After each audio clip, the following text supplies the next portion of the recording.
करिए,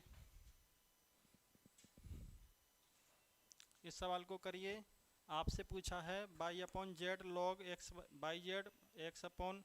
by upon x log Z x और x upon y log x y का geometric mean कितना दे रखा आपको,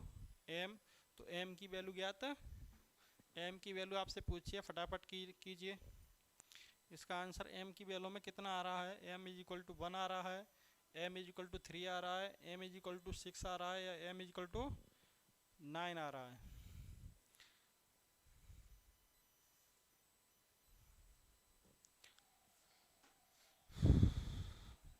कीजिए फटाफट।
बोलिए।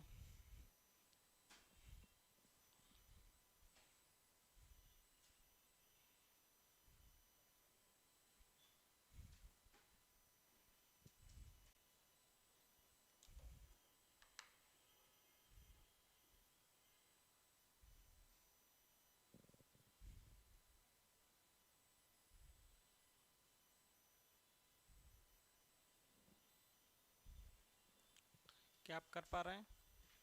इसने कहा है ये 3 संख्याएं दे रखी हैं, गुणोत्तर श्रेणी में हैं, इनका मतलब जीपी की 3 संख्याओं का गुणोत्तर माध्य कैसे निकालते हैं। मान लीजिए ए बी सी जीपी में है, तो ए बी सी की पावर कितना लिखेंगे, या 1/, यही तो करते हैं। अरे 2 संख्याएं जीपी में है तो ए बी की पावर 1/2, 3 संख्याएं जीपी में है तो ए बी की power 1/3, A B C D E F G dot dot dot N संख्याएं जीपी में, तो ए बी सी डी की पावर डॉट डॉट की पावर 1/, बात समझ में आ रही है? ये बताया भी था मैंने शायद।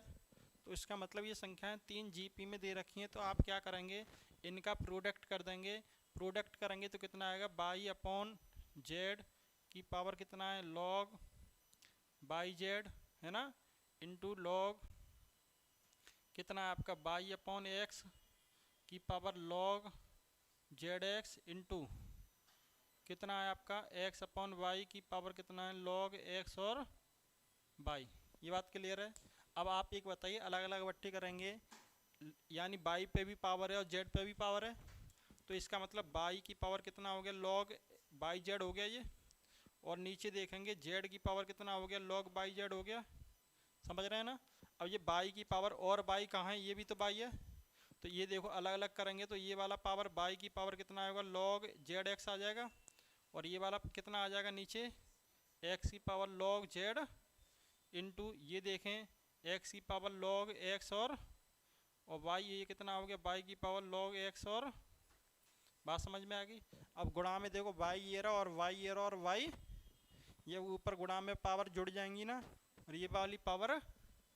घट जाएगी ना, घट जाएगी, क्योंकि बेस सेम है कि नहीं। तो इसका मतलब कितना आ जाएगा, बाई की पावर आप देखेंगे तो ये आ जाएगा आपका log by Z plus Z X log Z X minus log x Y, यही तो आ गया। बात समझ, ये वाला देखो है, और ये बाई में ही तो है, ये बाई में तो ये ना, और ये एक बाई में कहाँ, ये रहा, इन दोनों गुणा में घातें तो जुड़ गई और ये वाली भागे में घातें घट गई। बात क्लियर है? अब आप देखें, ये वाली देखें, ये आपके पास जेड और एक्स है और ये एक्स है ना, इसका मतलब जेड है, इधर सुने, अब यहाँ से देखें कितना जेड की पावर कितना लिखा हुआ है ये आपका बाई जेड, ये तो लिखा हुआ है। अब देखो एक्स की पावर ये है और कहाँ है तुम्हारी एक्स की पावर, इसे नीचे ले आएंगे इंटू एक्स की पावर कितना आ जाएगा आपका ये लॉग जेड एक्स माइनस के लॉग एक्स और बाई। बात क्लियर है। अब आप एक बात समझें, अब इसे देखें आप इस वाले को log m plus log N लिख सकते हैं, इसे log z plus log X लिख सकते हैं, माइनस के log ये माइनस ब्रैकेट में बाहर लिखेंगे log x plus log Y लिख सकते हैं। अब इसका मतलब log x plus log Y और कुछ कैंसिल होगा कि नहीं बताएं, क्या कैंसिल होगा, log ये लिखा है log z प्लस के log वाई प्लस के z, वाई प्लस के यानी z प्लस के log x माइनस के log x माइनस log, ये बात क्लियर है कि नहीं। देखो कुछ कुछ कट गया कि नहीं, x और कहाँ है ये x से x कट गया और एक y से, और ये कितना लिखा हुआ z की पावर ये लिखा है तुम्हारे बाई z लिख रहे हैं इंटू x की पावर कितना लिख रहा है ये यानी कितना log z log x minus log by, log x से log x कट गया। अब बचा क्या क्या बताइए ज़रा, log z और log z कितना हो गया यानी बाई की पावर 2 log z हो गया भाई साहब, हो गया कि नहीं। ये कितना बचा z की power log by z into x की पावर कितना बचा आपका log z माइनस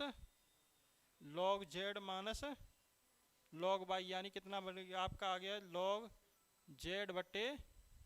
x, ये तो आ गया। अच्छा एक बात बताओ, आपको क्या लाना है गुणोत्तर m की वैल्यू कितनी होगी, ये बात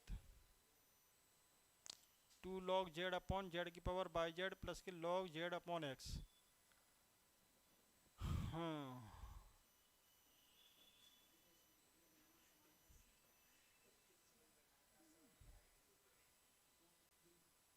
एक सेकेंड, m का मान कितना है z की पावर बाई, अच्छा इसके बाद हमें ये कितना दे रखा है ये x की पावर है,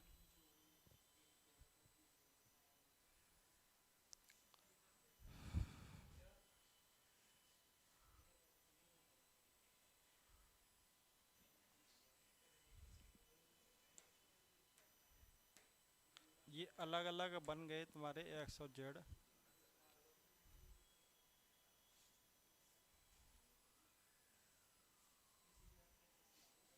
ये कितना आंसर 1 3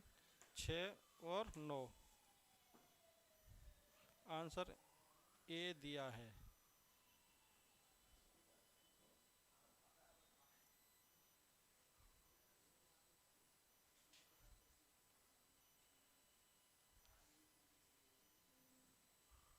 या कुछ मिस्टेक तो नहीं हो रही, कुछ मिस्टेक तो नहीं हो रही है। T1 T2 T3 T1 T2 T3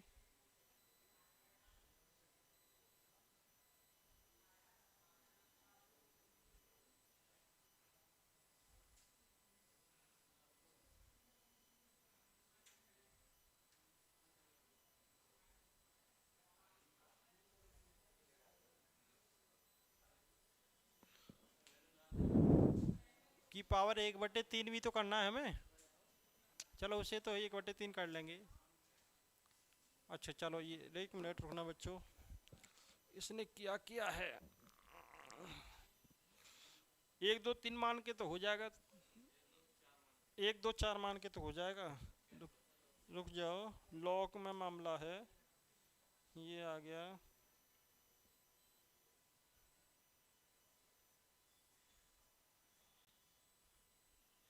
log y की पावर log yz,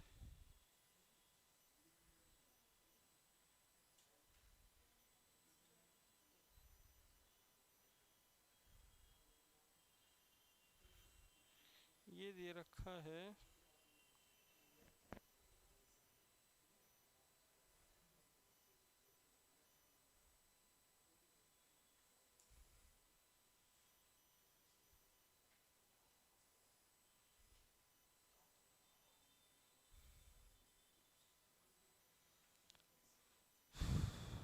उससे करेंगे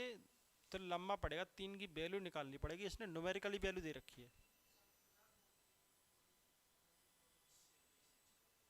नहीं,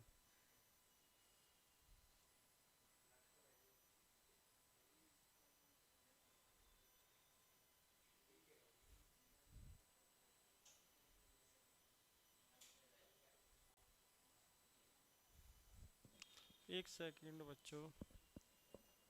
ये आपको by upon Z log by Z,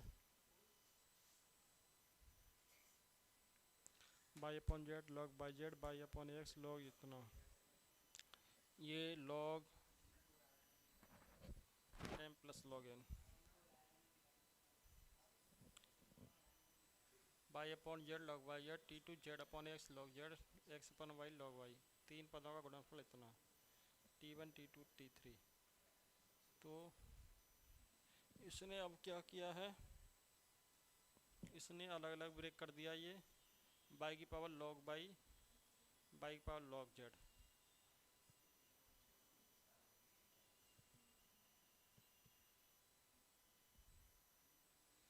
log by की पावर, अच्छा खोल गया दिमाग।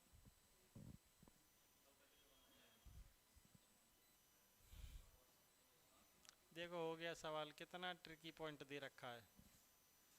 कुछ नहीं है सवाल में, बस देखने का है। देखो समझ गए कि समझाएं? देखो इसने क्या किया, बस कुछ नहीं कहा सवाल में, बस हम लोग गलत वे में चले गए,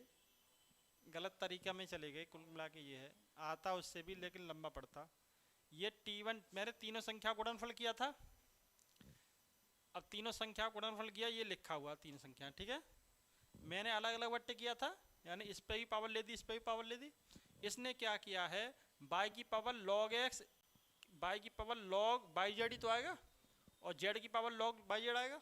अब इसको बाई की पावर लॉग बाई जेड लिखा हुआ, बाई की पावर इसने तोड़ दिया बाई जेड इंटू बाई की पावर तोड़ दिया इसने जे, क्योंकि इन दोनों में देखें गुणा में घात, इसका मतलब क्या, बाई की power log y plus log z ही तो हो जाएगी, ये पावर मल्टीपल में इनटू में तो ये प्लस में ही तो आ जाएंगे, जब ये प्लस में आ जाएंगे तो पावर को ब्रेक कर सकते हैं, लॉग बाई की पावर जेड इंटू बाई की पावर एक्स, एक्स यहाँ बाई है और यहाँ जी, इसको मैं ऐसे कर सकता हूँ, कुल मिला के ये है बाई की पावर बाई जेड है,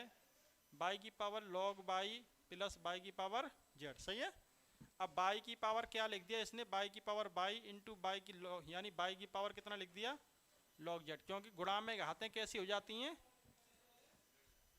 जुड़ जाती हैं। नहीं, ये पावर में ना, ये किस में, पावर में, ये किस में है, पावर में ना, जब ये पावर में तो गुणा में घातें, यानी पावर में मल्टीपल, पावर में करोगे घातें तो जुड़ जाएंगी ना, ये दोनों कैसी हो जाएंगी, जैसे एक्स की पावर 2 है, एक्स की पावर 3 है, तो एक्स की पावर 2 प्लस 3 नहीं लिख सकते, या इसे ब्रेक करना चाहें तो एक्स की पावर 2 एक्स की पावर 3 नहीं लिख सकते।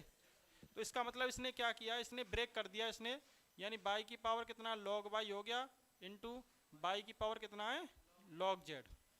बात समझ में आ गई। ऐसे ही ऊपर वाले को कर दिया, ऐसे नीचे वाले को, ऐसे ही इन दोनों को कर दिया, ऐसे ही सब कट गए ऊपर नीचे, देखो देखो कितना सब कट रहे हैं कि नहीं, देख लीजिए, ऊपर पावर ले जाइए, बाई की पावर है और बाई की पावर है, बाई की पावर 3 है, कुल मिला के इस तरह सा बन गया होगा, ये बन गया, देखो देखो सेंड कर दूंगा मैं इसे तुम्हें सवाल को, सारे सवाल सेंड कर दूंगा, ये बन गया बाई की पावर लॉग जेड में, लॉग एक्स में, और लॉग, ये बन गया सवाल, समझ रहे हैं ना, ये सवाल बन गया। अब ये सवाल कितना था, दोनों पक्षों में लॉग और आ रहा था तुम्हारा, वहाँ लॉग ले लिया, लॉग ले लेंगे तो इसका मतलब क्या होगा, देखो लॉग लेंगे तो यहाँ से देखो बाई है, ये बाई है, लॉग T1 T2 T3, यानी लॉग बाई अपन, आगे भी इसने किया नहीं है भाई, दूसरे पेज पे किया होगा, ठीक है। चलो इसे भी लेंगे, अगले सेक्शन में ले लेंगे, और देख लो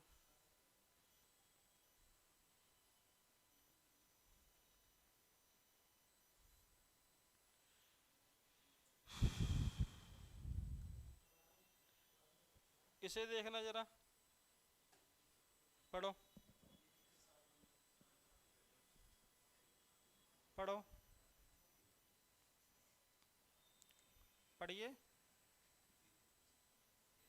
समांतर श्रेणी एपी का सारवंतर कितना है यदि पहले, चौथे और पांचवें पद का गुणनफल अधिकतम हो। पहले, चौथे और पांचवें पद का गुणनफल कैसा हो?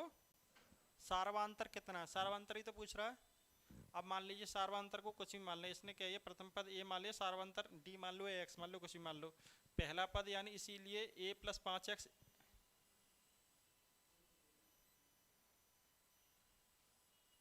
कुछ और दे रखा है क्या?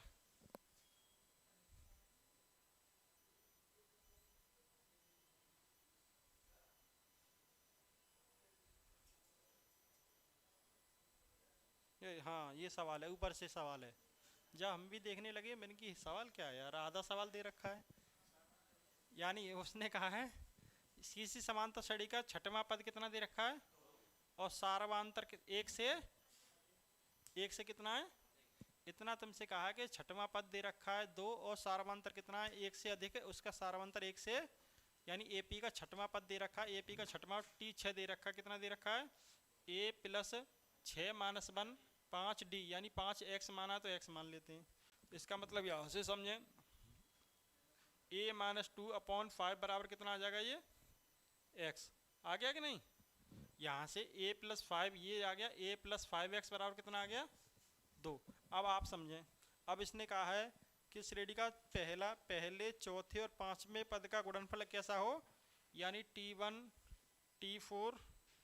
और t5 का गुणनफल कैसा हो, मैक्सिमम। p बराबर t1 की वैल्यू a होती है, t4 का मतलब क्या, a प्लस 3d है ना, और a प्लस कितना हो जाएगा ये 4d। समझ रहे हैं बात को नहीं। अब आप समझें, यहाँ से d की वैल्यू निकाल लें। क्या कर रहे हैं, d की वैल्यू। आप समझें d की वैल्यू कैसे निकालेंगे, d ये तो माना है कॉमन डिफरेंस, यानी ये तो आएगा a प्लस छठा पद है 5d बराबर कितना आ गया, यानी a माइनस 2/5 बराबर कितना आ गया, एक a आ गया, a लिखा हुआ है आपका, प्लस के 3d की वैल्यू कितनी है, a minus 2 into A plus 4 into D की वैल्यू कितनी है भाई साहब, a माइनस 2, यही तो आगे कैल अंदर मल्टीप्लाई करें, क्या करें, यानी एक में ए में तो सवाल बन गया ये, ए कैलकुलेशन करेंगे 3a माइनस 6/5 एलसीएम लेंगे कि नहीं। तो इसके बाद क्या होगा देखो, इसका मतलब ये आपकी इक्वेशन आ गई, t1 t2 ये वाली इक्वेशन आ गई तुम्हारे पास, ये इक्वेशन आ गई। d और वो वैल्यू निकाल करके देखो, t1 ये लिखा, t2 ये लिखा है ना, t1 ये लिखा, t2 ये लिखा, t3 t1 और t2, और अब इसने क्या किया, x की वैल्यू, ये सवाल आ गया कि नहीं यहाँ तक, x में या a में, तो हमारा a में आ रहा है, इसका डेरिवेट अधिकतम के लिए पूछ रहा है, अधिकतम के लिए कहता है, मान लीजिए अधिकतम या न्यूनतम, तो क्या करते हैं, डेरिवेटिव भी तो करते हैं dx ओवर dy, यानी मैक्सिमम मिनिमम में क्या करते हैं, डेरिवेटिव भी तो करते हैं। मैक्सिमम मिनिमम पढ़ा नहीं है, मैक्सिमम मिनिमा पढ़ने के लिए आप क्या करते थे, मैक्सिमा एंड मिनिमा, पहले डेरिवेटिव को आप 0 रखते थे, वहाँ से x की या y की वैल्यू निकल के आती थी, इसमें दोबारा डेरिवेटिव करते थे, है ना, और इसमें वैल्यू लगाते थे, अगर पॉजिटिव आती है तो मिनिमा है, नेगेटिव आती है तो आपने क्या किया है, इसने डेरिवेटिव कर लिया। जब डेरिवेटिव कर लिया, यहाँ से डेरिवेटिव करने के बाद इसने डेरिवेटिव का उसको 0 रखा है, जैसे डेरिवेटिव ये हो गया। अब डेरिवेटिव होने के बाद इसने क्या रखा, 0 रखा, 0 रखा तो x की वैल्यू निकल के आ गई दोनों, है ना, x की वैल्यू निकल के आ गई। इसने लिए 5/8, ये छोटी बन रही है, नेगेटिव जा रही है, अगर नेगेटिव लेंगे तो सीरीज घटती हुई जाएगी, तो इसने क्या ले लिया ये, तो सारवांतर ही तो पूछ रहा था ना, समझ में आई। तो इसने कहा था समझो कि प्रथम पद कितना, छठा पद कितना दे रखा है, a प्लस 5d बराबर कितना आ गया तुम्हारा 2 दे रखा है, ठीक है, समझ रहे हैं। इसको इसने x मान लिया, क्या मान लिया। अब इसने तुमसे कहा था कि सारवांतर 1 से अधिक है, क्या है, इतने इसने बता दिया, सारवांतर किससे अधिक है, क्योंकि 2/3 1 से छोटी है, ये तो हो नहीं सकती, ये तो कह रहा था सारवांतर क्या है 1 से, तो इसका मतलब ये वैल्यू 2 निकल के आई थी ना यहाँ, ये तो 2/3 1 से छोटी नहीं है, तो इसका मतलब सुनो, अब इसने कहा था t1 पहला और चौथा और पांचवें पद का गुणनफल कैसा है, अधिकतम है, कैसा है, पहला पद कितना ए है तुम्हारा, ठीक है, दूसरा पद कितना निकलता है ए प्लस 3d निकलता है, चौथा पद कैसे निकलता है ए प्लस 4d निकलता है, ठीक है। यहाँ से समझो, यहाँ से ए की वैल्यू निकाल लेंगे तो कितनी निकल के आएगी 2 माइनस के, तो इसका मतलब 2 माइनस के 5x आ गई है ना, dx मानी है तुमने, तो ए की वैल्यू लगाएंगे ए माइनस के 5x प्लस के 3x, यहाँ लाएंगे ए की वैल्यू कितनी है 2 माइनस के 5x प्लस के कितना आ गया 2 माइनस के 5x, तो इसका मतलब ये कितना आ गया ए की वैल्यू, ये कितना आ गया 2 माइनस के 5 में 2x, ये कितना आ गया 2 माइनस के कितना बचा x, इन तीनों का क्या करेंगे गुणा, है ना, इन तीनों का गुणा करेंगे जभी तो ये आया है ऊपर वाला, ये अधिकतम और न्यूनतम मान के लिए डेरिवेटिव करेंगे, उसको 0 रख देंगे, वहां से तुम्हारी x की वैल्यू आ जाएगी। इसने दो कंसेप्ट को जोड़ दिया, एक तो ए पी को जोड़ दिया और एक मैक्सिमा और मिनिमा को जोड़ दिया। नहीं समझे बात को,